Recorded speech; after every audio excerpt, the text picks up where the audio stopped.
second time all year you guys played back-to-back home weekends. How important is it to take advantage of that the next 2 weeks here? I don't know. Well, we've been on the road so much. I don't know if home's going to feel like the road. We'll find out. But it's nice to be at home, so hopefully we can win some games here in the next couple weekends. Home series this late in the year, does this help kind of recharge guys' batteries a little bit because they're not sitting on a bus, not sitting on a plane, anything like that, or does it help to be at home this late in the season? I don't think it really matters, you know. I mean, the team we're playing in 2 weeks is off. We're not. I think guys would rather play and take a week off, so doesn't matter if you're at home or on the road. I mean, considering our schedule, it's nice to be at home, so like I said, we got to take advantage of that.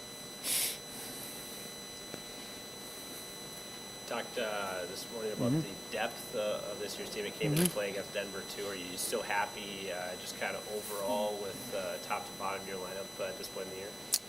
Yeah, well, I mean, we don't. It's not like we have a lot of guys. I mean, we've come back since break, and we've had one or two guys out.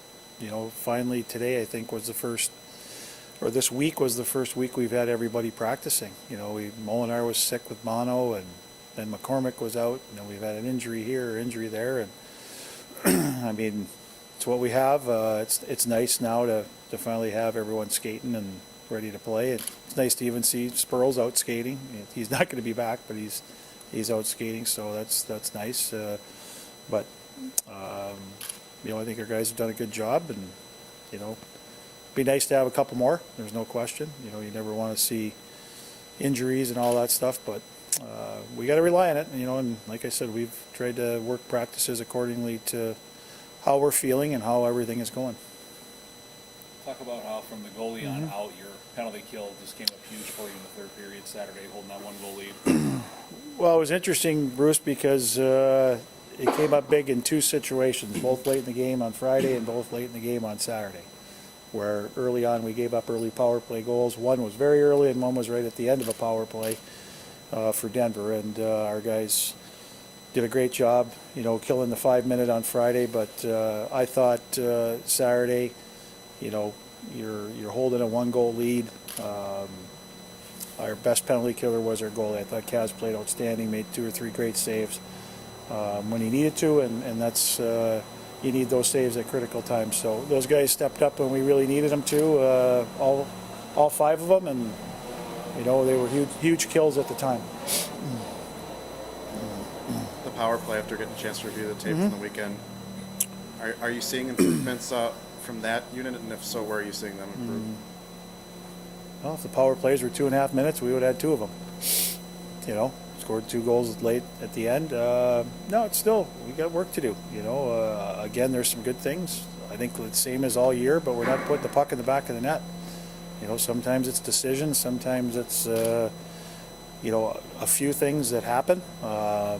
So what we're going to try and do now is measure power play success based on some tangible things that give you success on the power play, and not do you score. I mean, the ultimate goal is you want to score, but we need to do a lot of things well, just like in a game. You have to do a lot of things well to win games. So we've kind of broken it down into 4 or 5 categories. If we do these things well, we're going to hopefully score. And if not, as long as we're doing them well, eventually we will score. So it gets the focus hopefully off.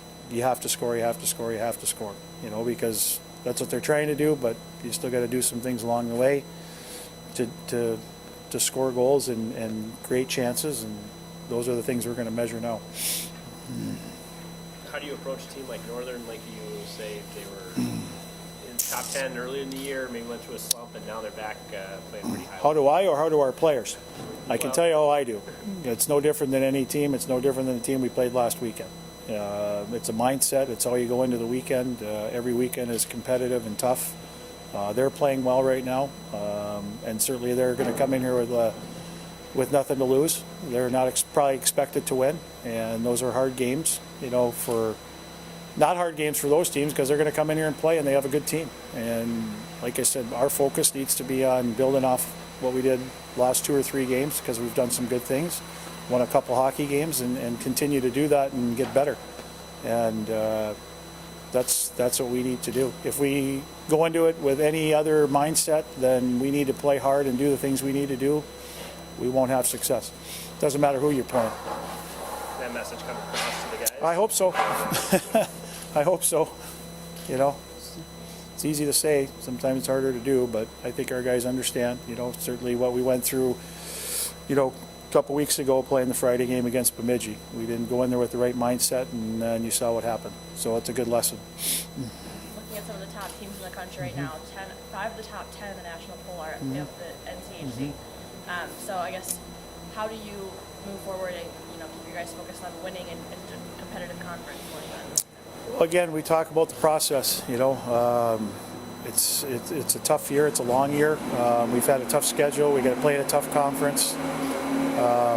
To me, at the end of the year, it's how you're playing. You know, you want to play your best hockey towards the end. You know, you look at last year in our league, Miami finished 8th, was 1 game away from being in the NCAA tournament. So teams go in every year wanting to win conference championships, but the ultimate goal is you want to be playing in the 16-team field at the end and have a chance to win the national championship, and that's still our goal. Our goal is still, short-term goal is to still have a chance to win the conference. But if it doesn't work out that way, we've got to be getting better and playing better heading into the playoffs. And with you look at our schedule, I don't know how you cannot be forced to play better with the schedule that we have. So that's, again, it's still staying with the process and staying with what you're doing and trying to get better each week.